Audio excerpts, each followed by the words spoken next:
Tonight on Connecticut's news station, dozens of Wallingford families picking up the pieces tonight after a condo fire. But it could have been much worse if not for the actions of a mailman who got everyone out safely. We'll hear from that mailman tonight. An update tonight where police say a woman crashed her car. This happened in September. Her 2-year-old was with her at the time. Hours later, the child was found elsewhere. Tonight, that woman is facing charges. And a Cheshire man building a holiday legacy for the whole town to enjoy. We'll take you to his Christmas village that's been growing every year since last century. Now at 10, this is Fox 61, Connecticut's news station.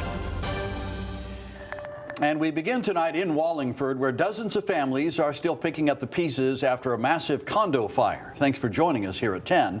I'm Brent Hart. And I'm Sarah Sanchez. 40 people are without a home just before Christmas. In our report last night, we told you about the quick actions of a mailman whose actions saved lives. Fox 61's Jake Garcia spoke with him tonight and joins us live now from Wallingford with what that mailman had to say and what's next for the people impacted by the fire. Jake. Well, Brent and Sarah, some of those residents were able to return to their apartments today to gather some of their belongings and some of the lesser affected apartments. Meanwhile, also, while there was some injuries from firefighters, minor injuries, thankfully no one who actually lives in these condos were hurt, and that's all thanks to a local mailman. The gentleman came out of apartment 29. He had no shirt on, no shoes. Smoke was just pluming out of the apartment door. Michael Waite has been delivering mail to the Terrace Garden condos for just 3 weeks after being moved from a different route in town. Waite was one of the first people to call 911. I asked him if he had called 911, if he was okay, and he just seemed kind of out of it. So I called 911, and that's when the flames really started picking up. But it's what he did next that has some calling him a hero. With the way the flames were picking up, I figured it was going to spread quickly. So I just started to run from door to door and just really slamming on the doors and yelling fire, shouting for people to get out. He said people were startled at first, not knowing there was a fire in a neighboring condo. People started running out of the apartments and trying to see what was going on. I was just running up and down and trying to get other people to help knock on doors and make sure we got everybody out. Waite says he doesn't feel like a hero, but was just at the right place at the right time. It's just one of those things where I feel like I was just doing what anybody would do, but you never know. I appreciate the positive remarks, but I was just doing what I felt was right. The property management company that leases the condos tells Fox 61 in part, quote, "We'll work as diligently as possible with the insurance company to restore the property." And while picking up the pieces will take time, with the help of the American Red Cross, some of the residents are being placed in various hotels for a few days, while others are staying with family. Some residents have renter's insurance, so once they're able to access that insurance, that will provide, depending on their policy, some housing assistance temporarily. Long term, some may have to find new housing altogether. So it is going to be an all hands on deck. It's through any state agencies and local agencies to help them secure new housing if that's what they need to do. Now, the American Red Cross will be back in the area in the coming days to offer free smoke detectors for neighbors if they are interested. Also, the cause of the fire remains under investigation tonight. Live in Wallingford, Jake Garcia, Fox 61, Connecticut's news station. All right. Thank you, Jake. We're following some breaking news now out of Pawcatuck. State police say they shot a person while attempting to serve an arrest and search warrant. They say this happened on Mechanic Street around 7:30. Details are limited right now, but state police do say serious injuries have been reported. We have a crew heading out there. We'll bring you more details as soon as we have them. And we're following developing news out of Waterbury tonight, where police say a woman is fighting for her life in the hospital after being hit by a car. They say it happened on Watertown Avenue sometime before 5:30 this evening. Officers found the woman with serious injuries and she was taken to the hospital.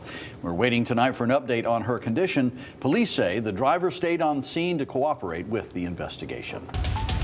Let's check in with Chief Meteorologist Rachel Frank for a first look at the forecast. A bit chilly out there tonight. It is brisk. It is for sure. Rach? Cold and getting colder out there tonight, which makes sense since we are minutes away from the start to winter. 10/27 is the winter solstice, when the sun is most directly concentrated in the southern hemisphere. That's why this is the shortest day of the year. But after today, we start to see the sun move farther north and the days slowly begin to get longer. But we still have the coldest months to follow. Temperatures right now are in the upper 20s for the New Haven area and for Hartford, but low 20s already in Waterbury, mid-20s in Windham, and it is going to be a cold start to the day tomorrow with overnight lows that'll be tumbling back into the teens as we head towards daybreak. I think most of the state between around 15 to 18 degrees. The Connecticut shoreline will be closer to 20, and there could be some sneaky cooler spots that get close to 10 as we head towards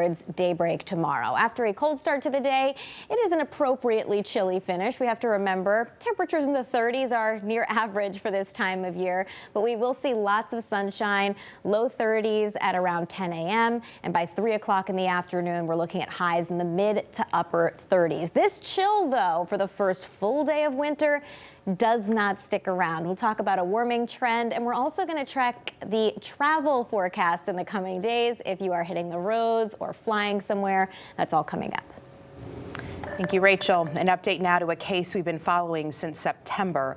A Cromwell mother is facing murder charges in connection to a crash that's been linked to her child's death. State police charged Devani Miller today. She's being held on $1 million bond. Miller's also facing reckless driving and risk of injury to a child charges. Those charges were brought by Cromwell police. Miller's accused of crashing on Route 9 back in September, then leaving the scene with her toddler. A few hours after the crash, Miller was found walking along Route 9 without the child. Police say the 2-year-old was eventually found near the Connecticut River and was pronounced dead at the hospital. Miller will be arraigned on these charges tomorrow. Well, new here at 10, a former Hamden resident will spend the next 12 years in prison after being sentenced for planning to fight for the Islamic State group in Syria. Kevin McCormick pleaded guilty back in January to attempting to provide material support to a designated foreign terrorist organization. He's been detained since his arrest in 2019. The federal judge presiding over the case says even after his release, McCormick will be required to wear a 24/7 GPS monitor. The man accused of assaulting State Representative Mariam Khan appeared in court today.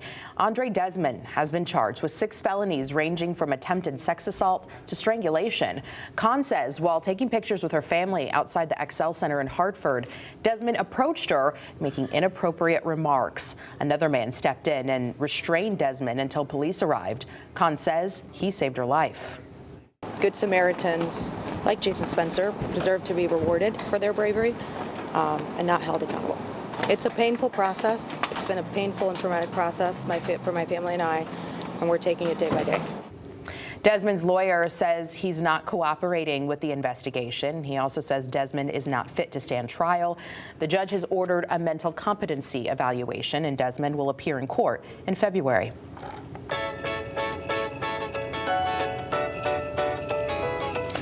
Well, new here at 10, the countdown for Christmas is on, and one Cheshire man is in full holiday spirit. Fox 61's DeAndrea Turner takes us on a tour of his winter wonderland Christmas village that he's been increasingly building every year since 1997.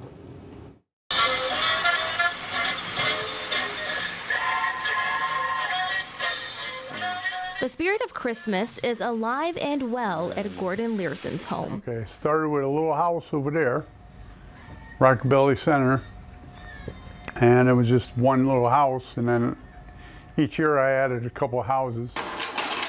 What started out as a gift almost 30 years ago, yeah, since about 97. Has turned into the Learson's Christmas Village. And it just got bigger and bigger and bigger. He transforms his office space into a winter extravaganza. I try to make it look like an actual village. I'll start with the city part, with a park and everything else, and I'll move into the suburbs, and then out of the suburbs, and then out in the country areas. From trains to trolleys. Every year, I make it totally different, so otherwise it'd be boring. To his favorite section this year. Well, right now I got the Harley section over there because I'm I'm a biker too. He says it takes about a month to put this together each year, right in time for his loved ones to enjoy it. Yeah, we have what we call a village party.